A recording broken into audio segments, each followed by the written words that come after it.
अस्सलामुअलैकुम। This is the part 2 of chapter number 3 जिसमें हमने स्क्रीनिंग एग्जामिनेशन पढ़े थे। वहाँ पे अपना लेक्चर स्टॉप किया था और वहाँ से आगे अब हम शुरू करेंगे कंपोनेंट्स ऑफ स्क्रीनिंग एग्जामिनेशन के डिफरेंट कंपोनेंट्स हैं, जिसमें हमारे पास सबसे पहला है हिस्ट्री, जिसमें हम पेशेंट की हिस्ट्री लेंगे, पेशेंट का शॉर्ट इंटरव्यू लेंगे, जिसमें हमें जितनी भी इंफॉर्मेशन रिक्वायर्ड है पेशेंट की डायग्नोज बनाने के लिए वो सब लेंगे, ठीक है। और हम फिर पेशेंट का एग्जामिनेशन प्रोसीजर करने से पहले जो चीज़ें रिक्वायर हैं वो इन्फॉर्मेशन पेशेंट से लेनी है। पेशेंट से कहना है वो अपनी प्रॉब्लम को डिस्क्राइब करे और हमें बताए कि उसका ऑनसेट ऑफ प्रॉब्लम मतलब उसकी प्रॉब्लम स्टार्ट कैसे हुई थी और वो प्रोसीड कैसे की थी, ठीक है। ब्रीफ हिस्ट्री लेंगे और जो skilfully gathered and interpreted can give you description of patient symptom functional limitation. और अगर हम एक स्किलफुल कंडक्शन करें ना हिस्ट्री की, तो पेशेंट के साइन एंड सिम्टम, उसकी फंक्शनल लिमिटेशन, एनाटमिकल लोकेशन और प्रिकॉशंस सारी हमें पता चल जाती हैं थ्रू हिस्ट्री के साथ। इंस्पेक्शन में हम क्या करेंगे, एक पेशेंट की ऑब्जर्वेशन लेंगे, पेशेंट को ऑब्जर्व करेंगे, देखेंगे कि पेशेंट हमारे पास आया कैसे है चल के। जो फिजिकल थेरेपिस्ट होता है ना, वो गेट से भी पता लगाता है और हर एक चीज़ से, मूवमेंट से पता लगाता है कि इधर पेशेंट को क्या मसला है। हमने नोट करना है पेशेंट का स्टैटिक पोस्चर, पेशेंट का पोस्चर क्या है, स्टूप्ड पोस्चर है, बेंट पोस्चर है।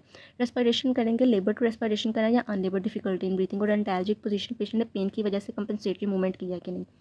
रीजन देखेंगे कि पेशेंट ने जिसमें बताई होगी रीजन में पेन है, उसको हमने एग्जामिन करना है, देखना है कि उसमें कोई स्वेलिंग, डिस्करेशन, डिस्कम्फर्ट, डिफॉर्मिटी या स्किन चेंजेस तो नहीं आई हुई। और पेशेंट को ऑब्जर्व करना है कि वो मूव कैसे करता है। जो पेशेंट की मूवमेंट है वो हमें क्लू देगी type and severity of their dysfunction. जितनी मुश्किल से पेशेंट मूव करेगा उतनी ज़्यादा सिवियरिटी होगी उस डिसफंक्शन की। फॉर एग्जाम्पल, हमने देखना है कि पेशेंट को जब हम कहेंगे कि वो वर्टिंग टाइम से एग्जाम रूम में जाए ताकि हम उसका एग्जामिनेशन कर सकें, देखना पेशेंट उठा कैसे है, वो चल के गया कैसे और उसने अनड्रेस कैसे किया। ये जो हमारे पास चीज़ें हैं जो हम ऑब्जर्व करेंगे वो हमें बताएंगी कि हमने मज़ीद पेशेंट से क्या पूछना है और फर्दर एग्जामिनेशन को प्लान कैसे करना है, ठीक है। अब हमने ऑब्जर्व कर लिया, अब हमने जो ऑब्जर्व किया उसकी फ़िज़िकल टेस्टिंग करनी है। फ़िज़िकल टेस्टिंग में हम एक्टिव और पैसिव मूवमेंट करवाएंगे पेशेंट से, ताकि हमें पता चल सके कि लेगिन कहाँ पे है एनाटॉमिकल लोकेशन की, और मैकेनिकल नेचर ऑफ डिसफंक्शन क्या है। फॉर एग्जांपल, जब हम एक पेशेंट की स्क्रीनिंग एग्जामिनेशन करते हैं तो ज़्यादा जोर हम देते हैं एक्टिव मूवमेंट पे। पेशेंट की एक्टिव मूवमेंट ज़्यादा हम गौर से देखेंगे, क्योंकि जो पेशेंट एक्टिव मूवमेंट परफॉर्म करता है ना, उसकी बेस पे हम डायग्नोस बनाते हैं। अगर तो पेशेंट पेनफुल मूवमेंट कर रहा है, ठीक है, पेनफुल मूवमेंट कर रहा है, तो फिर हमने देखना है कि किस मूवमेंट में उसको पेन हो रही है। जिस मूवमेंट में पेशेंट को पेन हो रही है वो हमने मूवमेंट्स बाद में करवानी है, क्योंकि अगर हम उसी मूवमेंट को पहले करा देंगे, पेशेंट को पेन होने लग जाएगी, तो फर्दर एग्जामिनेशन कैसे करेंगे, हम नहीं कर पाएंगे। इसलिए वो एंड पे करवाएंगे। रेसिस्टेंट मूवमेंट चेक करवाएंगे to check for muscle strength और status of contractile elements. Muscle की स्ट्रेंथ देखेंगे कि मसल में कितनी स्ट्रेंथ है, मसल की ग्रेडिंग क्या है, ठीक है। समटाइम्स ऐसा होता है कि पेशेंट को जब हम एक्टिव पैसिव रेजिस्टेंट मूवमेंट कराते हैं कि पेशेंट के सिम्टम्स जो हैं वो ज़्यादा हो जाते हैं। ये हमारे पास क्लू देता है कि कोई स्ट्रक्चरल फॉल्ट है, और फिर हमें ये भी बताएगा कि ओरिजिन ऑफ सिम्टम्स क्या है, क्योंकि ये हम पहले पढ़ चुके हैं कि अगर एक्टिव की वजह से पैसिव या रेजिस्टेंट मूवमेंट की वजह से पेन है तो हम अंदाज़ा लगा सकते हैं मसल पेन है या जॉइंट पेन है, पिछले चैप्टर में। इसके बाद जहाँ पे भी पेन आई है हमें, ओरिजिन जो भी है उसका हमने लोकलाइजेशन स्क्रीनिंग टेस्ट करनी है सिर्फ उसी की लोकेशन पे, ठीक है। फिर हम पैल्पेशन करेंगे, सुपरफिशियल पैल्पेशन भी कर सकते हैं और डीप भी। सुपरफिशियल पैल्पेशन करेंगे चेक करने के लिए कि सॉफ्ट टिश्यू और जॉइंट की करेक्टरिस्टिक्स क्या हैं, और एंड फील को भी चेक कर सकते हैं। और जो भी हिस्ट्री से हमने कोई हाइपोथेसिस निकाला है या फिर हमारे पास कोई सस्पेक्टेड पैथोलॉजी है उसको हम कंफर्म कर लेंगे। अब कोई पैथोलॉजीज होती हैं जो अनसस्पेक्टेड होती हैं, जो हमने नहीं सोची होती, तो वो जब हम पैल्पेशन के थ्रू करेंगे वो हमें पता चल जाएगा। फॉर एग्जांपल, अगर पेशेंट को न्यूरोलॉजिकल डिसफंक्शन था, हमने पेशेंट को पैल्पेट किया, पेशेंट को सेंस ही नहीं हो रहा कि हम उसको पैल्पेट करें, ठीक है।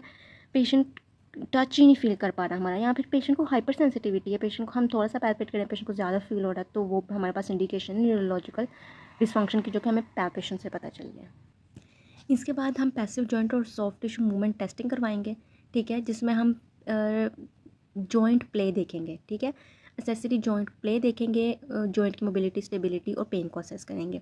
सॉफ्ट टिश्यू में हम क्या देखेंगे, and feel quality and texture of muscle tendon ligaments. Neurological और वेस्कुलर एग्जामिनेशन करेंगे, ये देखने के लिए कि पेशेंट का नर्वस सिस्टम और सर्कुलेटरी सिस्टम इंटैक्ट हैं कि नहीं, और उनकी टेस्टिंग करेंगे। और ये हम किसी भी टेस्ट परफॉर्म कर सकते हैं, इसका कोई सीक्वेंस रिक्वायर नहीं होता, ठीक है। If some specially if some potentially serious condition is suspected, अगर हिस्ट्री से हमें कोई ऐसा लगा कि कोई सीरियस कंडीशन है पेशेंट की, और तो हमने फर्दर कॉन्ट्रा इंडिकेशन है किसी भी ट्रीटमेंट की और एग्जामिनेशन की, तो हमने पहले न्यूरोलॉजिकल टेस्ट करवाना है, ठीक है, जिसमें फॉर एग्जांपल अगर पेशेंट को सेंट्रल नर्वस सिस्टम पैथोलॉजी है तो हमने पहले उसको न्यूरोलॉजिकल एग्जामिनेशन करना है before physical examination and etcetera. फिर हम पेशेंट की डिटेल एग्जामिनेशन देंगे जो हमें फर्दर हमारे डायग्नोस को कंफर्म कर सकता है, जिसके 5 कंपोनेंट्स हैं। सबसे पहला है हिस्ट्री। हिस्ट्री में हम क्या करेंगे, पेशेंट ने जो भी हमें अपनी इन्फॉर्मेशन दिया उसकी बेस पे हम अपना अर्ली हाइपोथेसिस बनाएंगे। जो भी अर्ली हाइपोथेसिस बनाया तो उसको हम कंफर्म भी कर सकते हैं, एलिमिनेट भी कर सकते हैं on the basis of the history.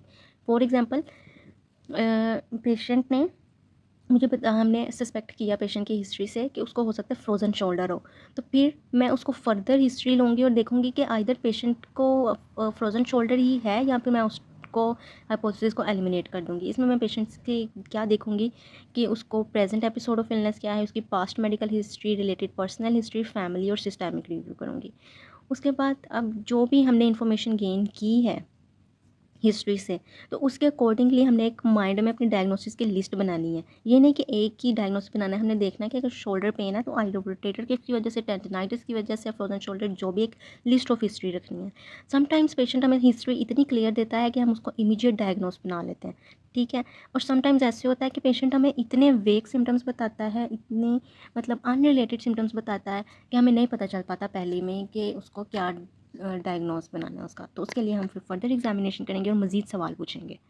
अब उन्होंने कहा है कि फ़िज़िकल एग्जामिनेशन इनसे हमें नहीं पता चला कि हमारा जो हाइपोथेसिस था, इनिशियल इंप्रेशन था, वो कंफर्म नहीं हुआ, तो हम उसको डिटेल क्वेश्चनिंग करेंगे। अब हम पेशेंट से पूछेंगे उसकी प्रेजेंट एपिसोड, जिसमें हम क्या करेंगे, पेशेंट को कहेंगे कि वो अपनी पेन को डिस्क्राइब करे, ठीक है ना, कि उसकी पेन कैसी है और वो शुरू कैसे हुई, ठीक। उसके बाद हम डिफाइन यानी मैकेनिकल करेक्टरिस्टिक ऑफ पेशेंट का प्लेन आइडेंटिफाई कॉजलेटेड सिम्टम एग्रीगेट में पेशेंट को कहेंगे कि अपनी पेन के करेक्टरिस्टिक बताए और बताए कि ऐसी कौन सी एक्टिविटीज़ हैं जिनसे उसकी पेन एग्रीवेट होती है या एलिवेट होती है। और हमने डिटरमिन करना है कि आइदर जो कंप्लेन है वो मैकेनिकल इन नेचर ही है ना, क्योंकि फिजिकल थेरेपी हमेशा बायोमैकेनिकल डिसफंक्शन को डील करता है।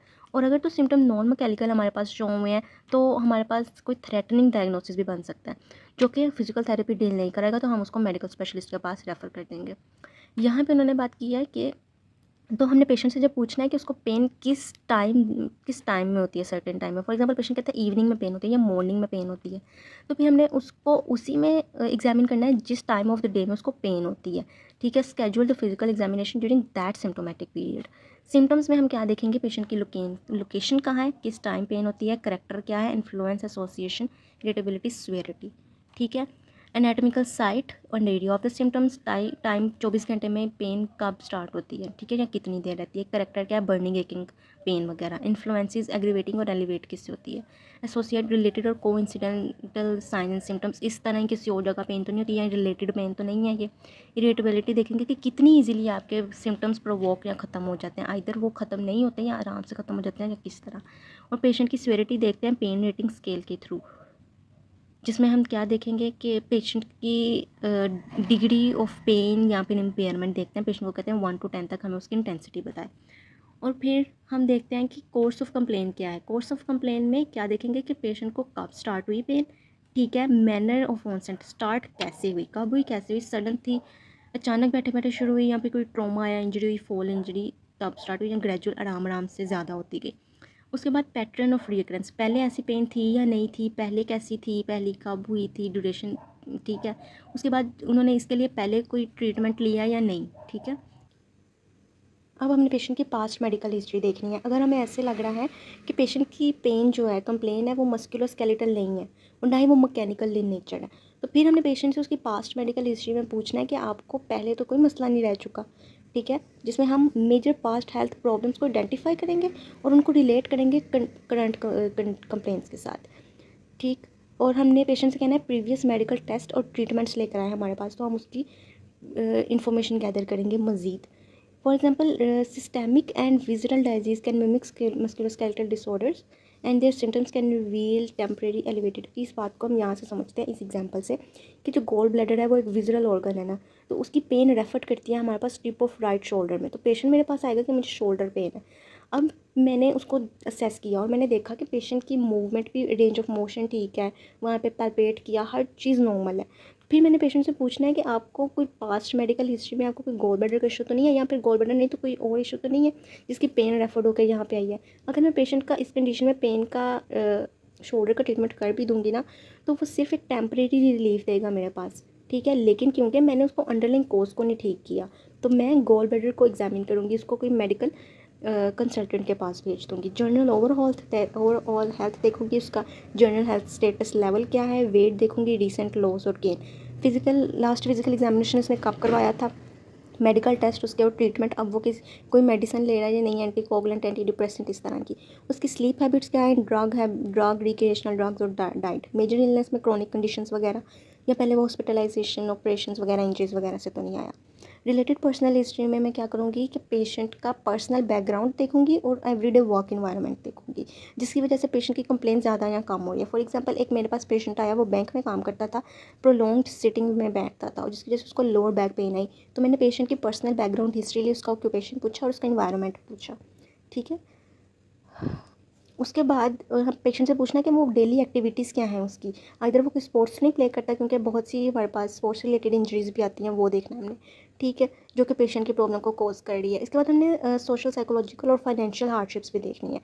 ये क्यों देखनी है हमने कि क्योंकि हमारे पास कोई मस्कुलोस्केलेटल डिसऑर्डर्स होते हैं जो कि साइकोलॉजिकल रिलेटेड होते हैं। फॉर एग्जाम्पल फाइब्रोमाइल्जिया हमारे पास एक कंडीशन है जो कि स्ट्रेस की वजह से होती है। जब पेशेंट एक्सट्रीम स्ट्रेस लेते हैं ना, तो मसल में नोड्यूल्स बनना शुरू हो जाते हैं। मसल में नोड्यूल्स बनना शुरू हो जाते हैं, तो अब हम मेजर कॉज क्या है, स्ट्रेस। तो पेशेंट को साइकोथेरेपिस्ट के पास रिकमेंड करेंगे, साइकेट्रिस्ट के पास, ताकि वो अपना जो एक अंडरलाइन कॉज है उसको ट्रीट करवाए और साथ साथ उसको मसल नोड्यूल्स को भी ट्रीट करेंगे। इसमें ने पेशेंट का ऑक्यूपेशन पूछा, रिक्रिएशनल एक्टिविटीज़, साइकोलॉजिकल, ये सब कुछ, होम इन्वायरमेंट, मैरिड है या नहीं, उसके बच्चे हैं तो कितने हैं, typical daily activities, sports activity जिसमें इंक्लूड है। पेशेंट से पूछेंगे कि वो किस इन्वायरमेंट में रहता है, उसका घर कहीं फैक्ट्री एरिया में तो नहीं है जहाँ पे पोल्यूशन हो, या फिर उसका जो भी जहाँ पे रहता है वहाँ पानी तो नहीं खड़ा रहता, डेंगू वगैरह इस तरह की। हमने पेशेंट्स की उसकी फैमिली हिस्ट्री भी लेनी होती है, क्योंकि कई डिजीज़ हमारे पास फैमिली रिलेटेड आती हैं। ठीक है, जेनेटिक इनहेरिटेड होती हैं, वो पूछना पेशेंट के, चाहे उसके ग्रैंड पेरेंट्स को और पेरेंट्स की क्या एज थी जब वो उनकी डेथ हुई, उनकी डेथ की कॉज क्या थी, इधर नेचुरल थी या किसी डिजीज़ की वजह से थी। पूछना फैमिली में कोई जेनेटिक डिजीज़ या फिर क्रोनिक डिजीज़ तो नहीं चलती आ रही, जैसे हाइपरटेंशन, डायबिटीज़, मेलाइटिस वगैरह। इसके बाद एक सिस्टेमिक रिव्यू करना है हमने। सिस्टेमिक रिव्यू में क्या करेंगे, ईच ऑर्गन को स्टडी करेंगे और देखेंगे कि जो पहले हमने सिम्टम्स नहीं देखे वो अनकवर करेंगे, और जो पीछे हमें इन्फॉर्मेशन नहीं मिली वो अब हमें मिलेगी। फॉर एग्जांपल सेम वही बात लिखी है कि कुछ पैथोलॉजीज मस्कुलोस्केलेटल डिसऑर्डर को मिमिक करती हैं, उस कंडीशन में हमने पेशेंट को मेडिकल रेफरल में देना होता है। ठीक है, और ये डिफ़िकल्ट होता है हमारे पास डिटर्मिन करना कि इधर विजुअल पेन है या मस्कुलोस्केलेटल ओरिजिन पेन है।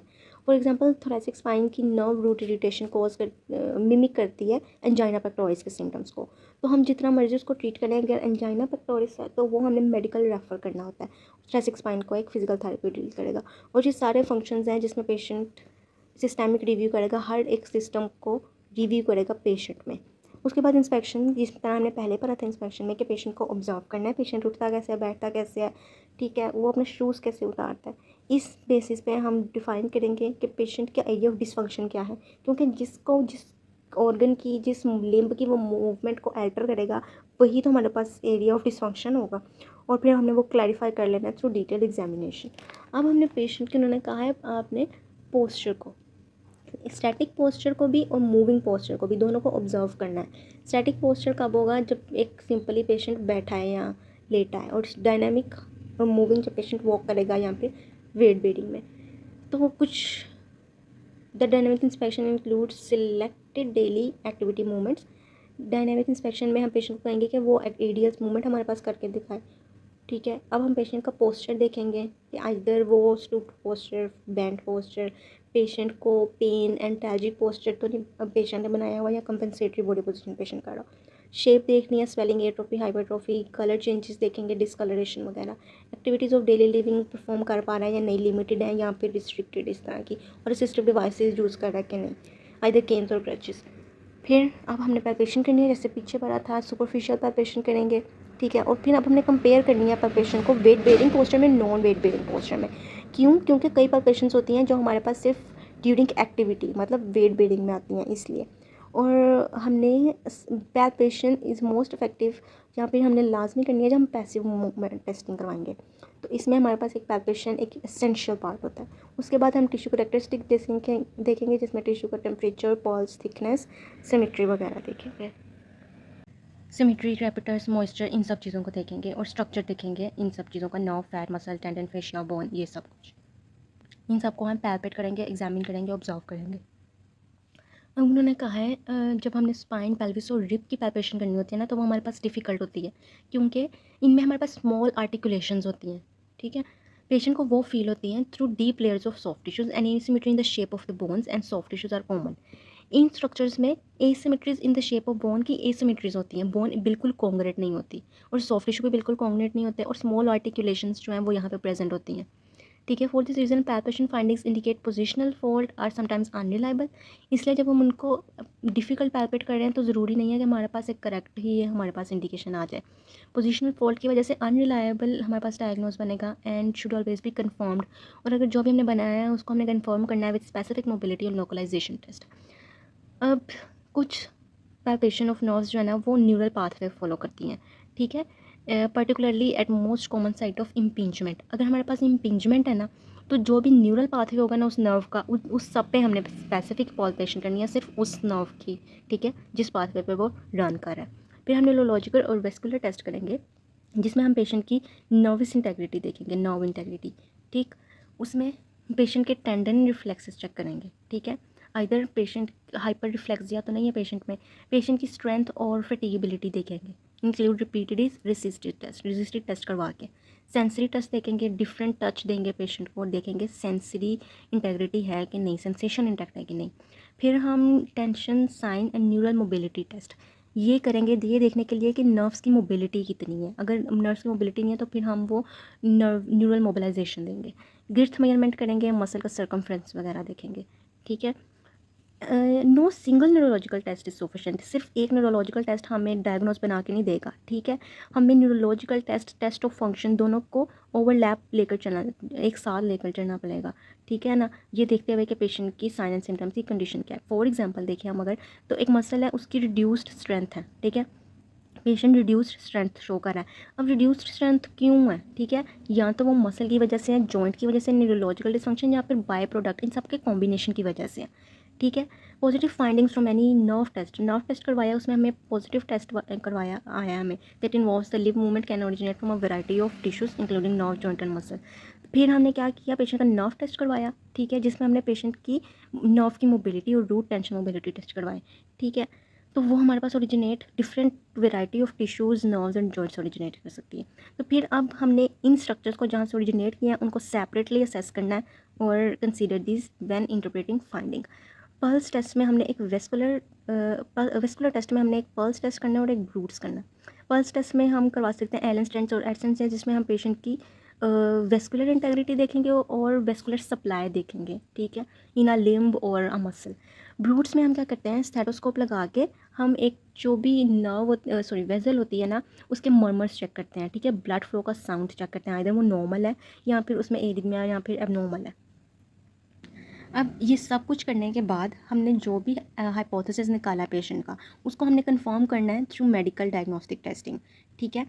The practitioner should be knowledgeable about the indication for referring the patient to physician. Patient को पता होना चाहिए कि अगर मैंने पेशेंट को कहा है कि एक्सरे करवाना है, तो क्या जो ये डायग्नोस है वो मांग रहा है एक्सरे मेरे पास कि नहीं, ठीक है। इंडिकेशन भी होनी चाहिए अगर वो कोई टेस्ट रेफ़र कर रहा है तो, जिसमें हम पेशेंट से diagnostic imaging, CT scan, MRI वगैरह करवाएंगे। लेबोरेटरी टेस्ट में सीबीसी करवाएंगे, electro diagnostic test EMG, EEG कराएंगे, एंडोस्कोपी, आर्थोस्कोपी और पंचर्स, ठीक है। इसमें हमें क्या पता चलेगा, in the results of these test में reveal an immediate need for surgical procedure, medication, rest.